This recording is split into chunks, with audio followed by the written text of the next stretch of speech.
할렐루야, 반갑습니다. 주임지 안에서 교회 성도님들 한 주간도 평안하셨는지요? 오늘 말씀은 고린도후서 3장 1절에서 3절까지입니다.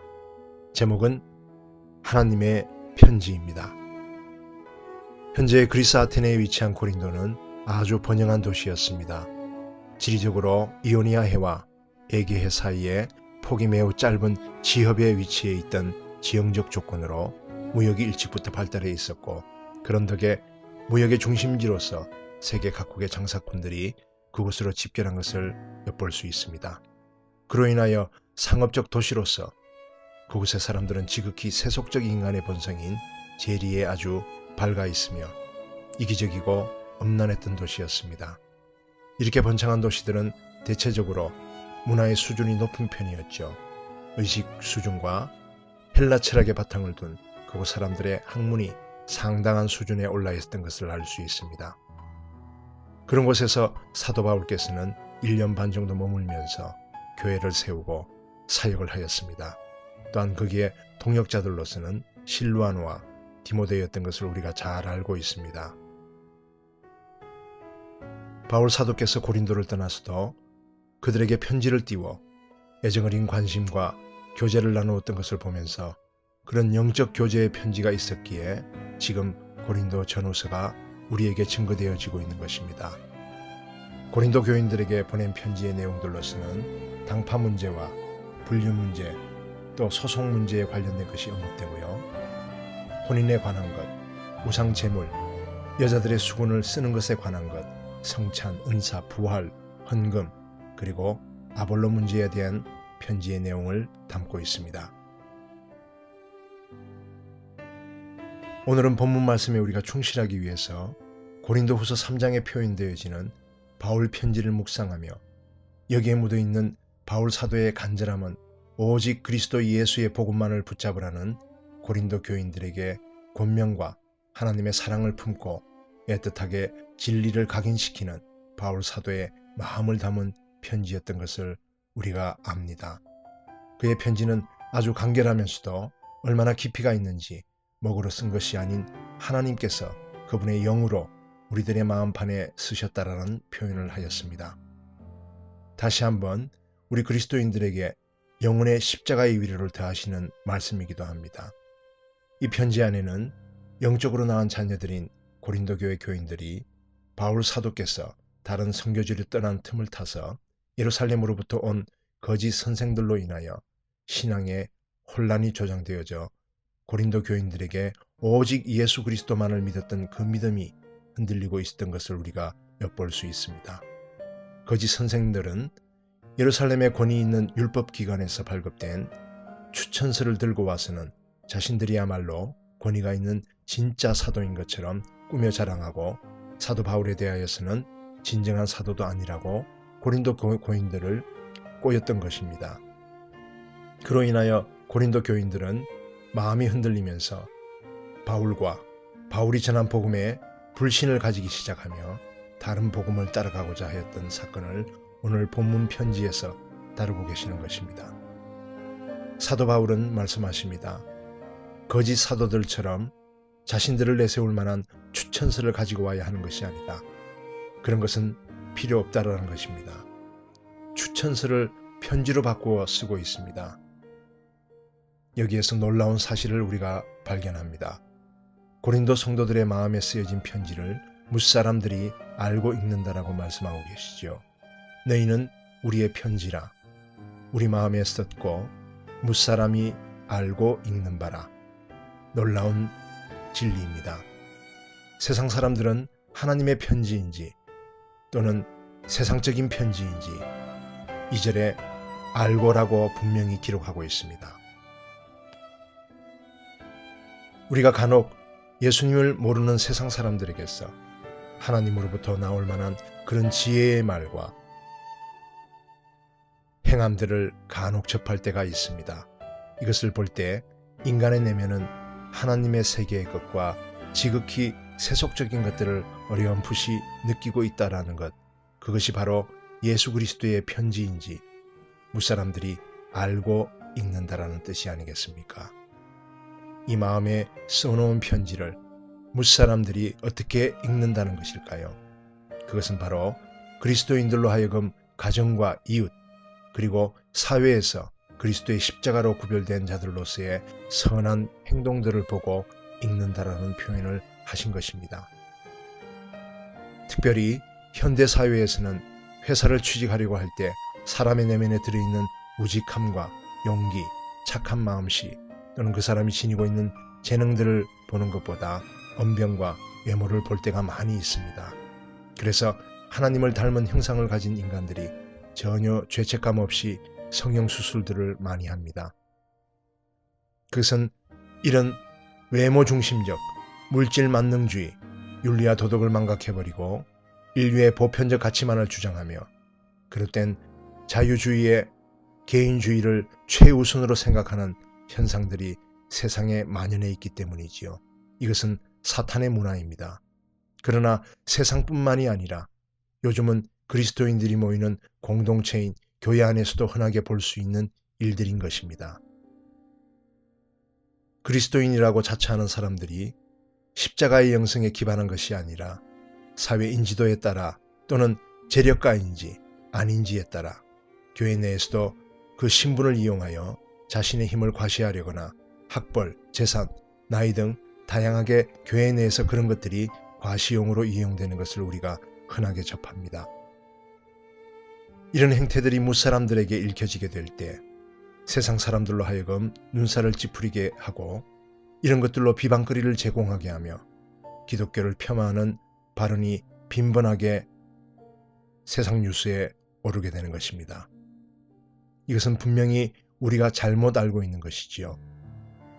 예수님께서 우리에게 가르쳐 주신 새 계명에 기초한 편지가 절대로 아닌 것입니다.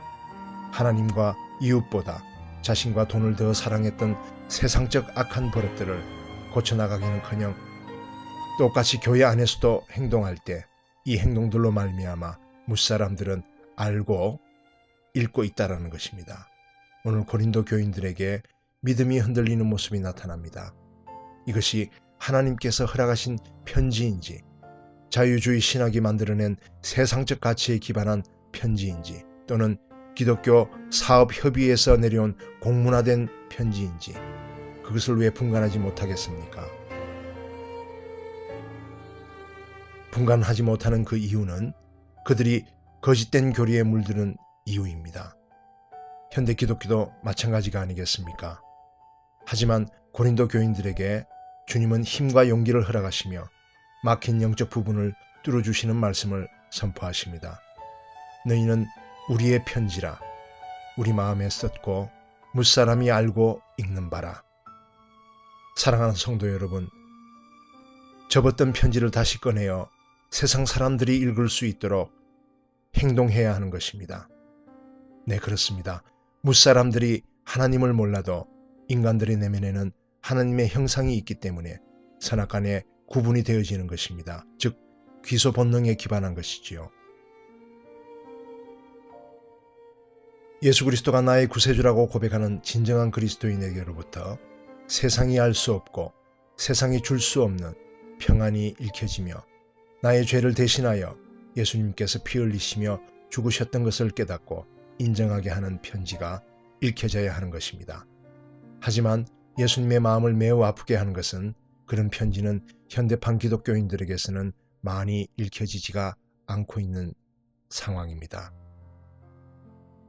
그리스도인이라고 자처하며 어느 정도의 좋은 일, 선한 일들에 대해서 세상 사람들도 그 못지않게 자신의 만족을 위해서든지 아니면 과시용이든지 그런 선한 일이라고 하는 것들을 자기네들도 똑같이 하고 있다는 사실입니다. 그러니까 기독교에 별 관심이 없다라는 것이지요. 그리고 현대판 기독교인들에게서 읽혀지고 있는 것들이 매스컴까지 한몫 더하여 어떤 목사가 세습을 했대더라. 어떤 목사가 교회 돈을 횡령했더라. 어떤 교회 목사가 여신도를 성추행했대더라. 어떤 회사에 큰 돈을 횡령했는데 알고 보니 어디 교회 장로라더라. 어떤 절 사찰에 불이 났는데 알고 보니 기독교인이 불을 질렀다더라. 기독교인인 여러 명이 집단으로 어디 큰절 앞마당에서 소변을 보고 크게 저주하는 기도를 드렸다더라. 이런 행동을 세상 사람들은 읽고 매스컴까지 동원하여 기독교 자체에 반감을 조장하고 있는 상황입니다. 하나님 아버지께서는 결코 우리에게 이런 편지를 쓰신 적이 없습니다. 그리스도인들이 세상 사람들에게 그리스도인은 그냥 이익 집단에 불과한 존재들인 것처럼 읽혀지면 안 되는 것이지요. 만약 당신의 심중에 세상이 뭐라 해도 상관없다, 괜찮다라는 마음의 외침이 있다면 그것은 당신의 마음에 사탄이 몰래 들어와 위장하여 사탄의 편지를 써놓았던 것을 당신이 읽었던 것입니다. 진정한 그리스도인의 마음에 쓰여져 있는 편지는 세상의 핍박과 고난 가운데서도 하나님 아버지의 자비를 드러내며 희망과 기쁨을 잃지 않고 오직 예수 그리스도의 십자가만을 고백하는 평강이 넘치는 편지가 쓰여진 것을 이 세상 사람들이 읽을 수 있도록 우리 성령님의 도우심을 구하며 마음과 뜻과 목숨을 다해야 할 것입니다. 예수 그리스도의 십자가로의 초대에 반응하게 하는 것이 진정한 그리스도인의 사명이며 우리의 가슴에 새겨놓으신 하나님의 편지의 목적이기도 한 것입니다. 저는 14년 전 제처와 같이 서울에 있는 한 중목장애 아동 보호시설에 봉사를 매주 간 적이 있습니다. 거기는 말 그대로 중복장애 아동들이기에 2가지 이상의 장애를 지니고 있었습니다. 자폐에다 앞을 보지 못한다거나 또는 자폐에다 하반신 마비라든지 이런 아이들이 대다수였습니다. 그런 2가지 이상의 장애를 가지고 있는 아이들이었지요. 거기에서 아이들을 위하여 봉사하는 중에 하나님의 신실한 여종을 만나게 되었습니다. 나이는 한 40 초반, 많아야 40 중반의 여성도님이었는데 여느 때와 다름없이 이 허들의 일을 하시는 아주머니들께서 입으시는 몸빼 바지라는 것을 입으시고 장애 어린이들을 정성을 다해 돌보시는 것을 볼 수 있었습니다. 그분은 그런 힘든 중에도 미소를 잃지 않고 입술에는 늘 나 같은 죄인 살리신 주 은혜 고마워 이것을 허밍으로 찬양하는 것을 들을 수가 있었습니다. 중복장애 어린이들의 식사 시간에는 말 그대로 전쟁터를 방불케 합니다. 먹여 주어야 하는 아이가 있고 또 훈련하기 위하여 스스로 먹게끔 하는 어린아이가 있었습니다. 봉사자들이 먹여주는 아이들은 그나마 방바닥에 많이 흘리지 않고 먹을 수 있었는데 스스로 먹는 장애아이들은 밥알의 3분의 2는 거의 방바닥에 다 떨어지는 상황이었습니다. 그러다 보니 그 밥알이 어른 한두 사람의 식사 분량이었습니다. 그 밥알이 그들의 입에서 뱉어진 것도 많고 숟가락 자체가 입 안으로 들어가지 못하고 뺨에 부딪혀 밥알이 방바닥에 떨어져 그것을 깔고 앉아 오물이 묻어 더러워져서 도저히 주워 먹을 수가 없는 상황이었습니다. 그런데 그 여성도님께서 그 밥알을 미리 준비한 방 안에서 쓰는 빗자루와 쓰레받기로 잘 모아 물이 빠질 만한 소쿠리에 넣어 흐르는 수돗물에 오물질들을 잘 씻어내고 그것을 김치와 함께 자신의 한 끼의 점심 식사로 매번 먹는 것을 목격하였습니다. 그런데 그 놀라운 감동은 거기에서 끝나는 것이 아니라 그 여성도님은 상당한 재력가이기도 하였습니다.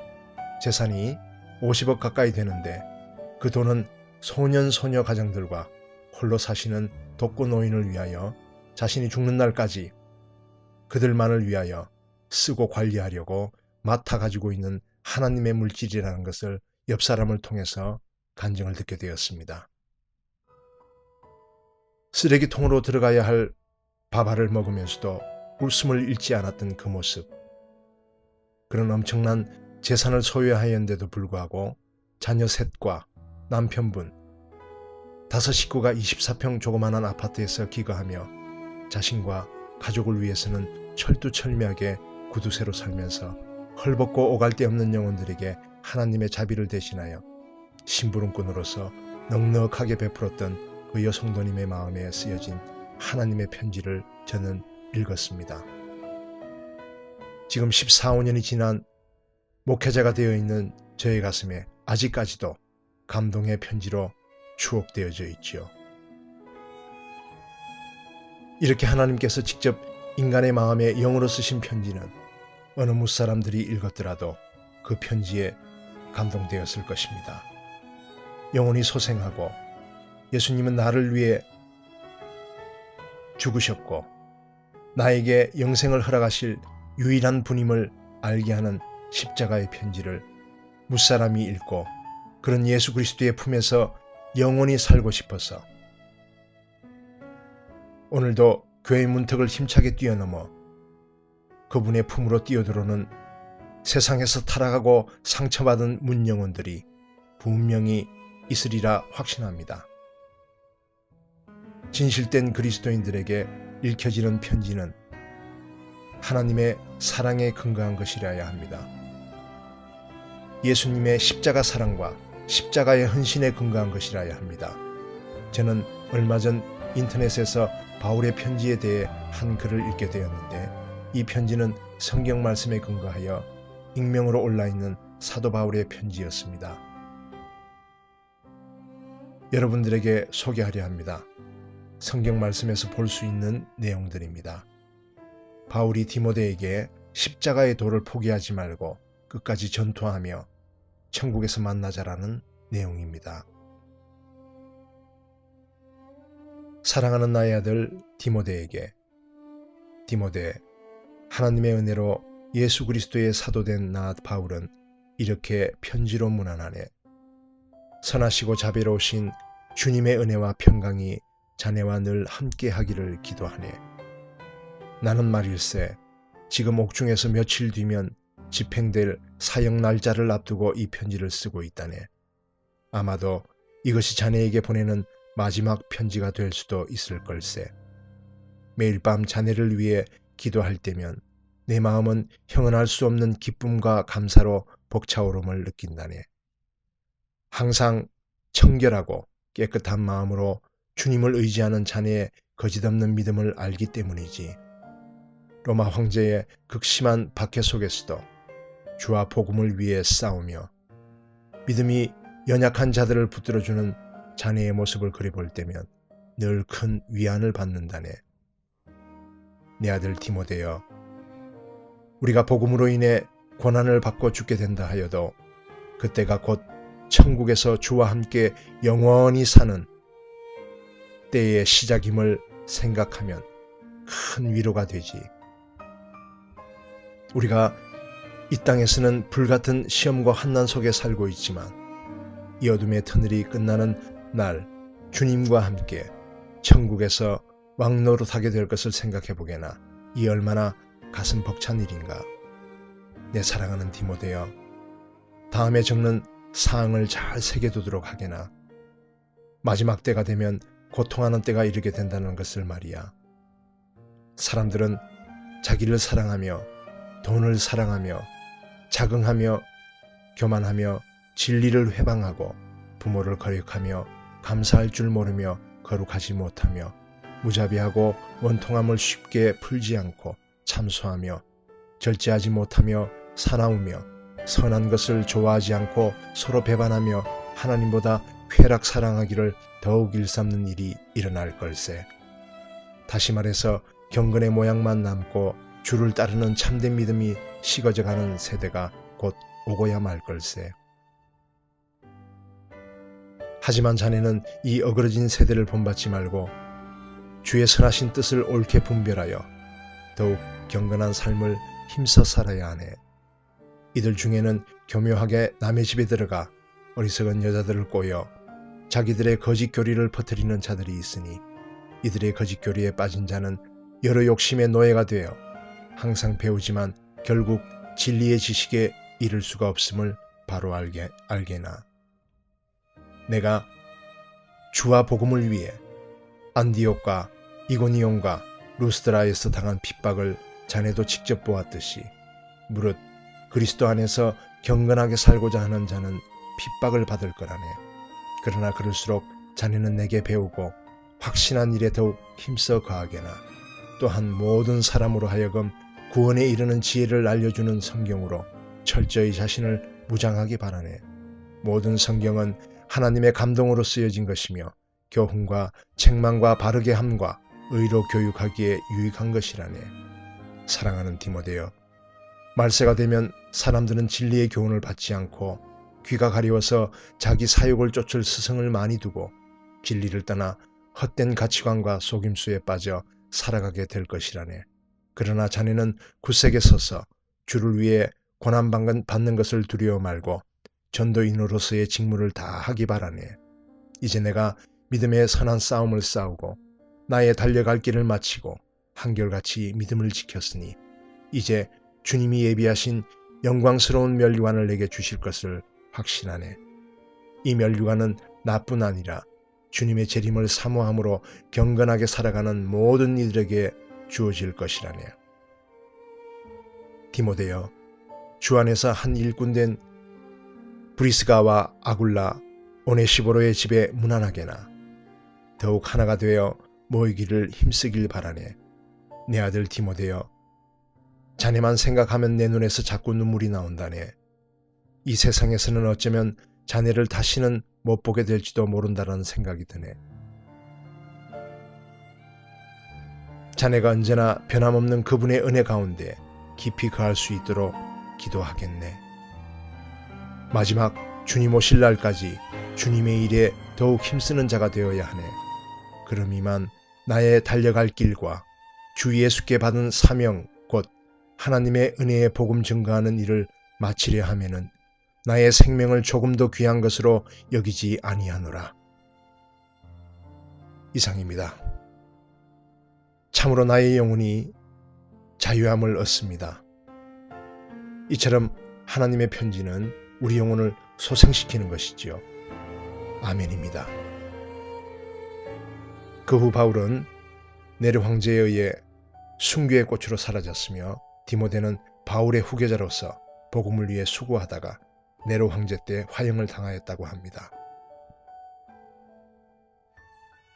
확신하건대 여러분에게도 주님의 편지가 쓰여져 있습니다. 이제는 무사람들이 읽도록 그 거룩한 편지를 꺼내 마음판에 붙이고 다니십시오. 마지막으로 당신에게 권면드리자면 하나님의 거룩한 편지를 무사람들이 읽을 수 있는 유일한 방법이란 당신이 예수 십자가 앞에서 순종의 삶을 살겠다라고 다짐하며 십자가의 고난과 헌신을 기뻐하며 기독교 선교에 기반한 희생의 삶을 살아갈 때만이 무사람들이 하나님의 편지를 읽을 수 있는 유일한 방법인 것입니다. 할렐루야.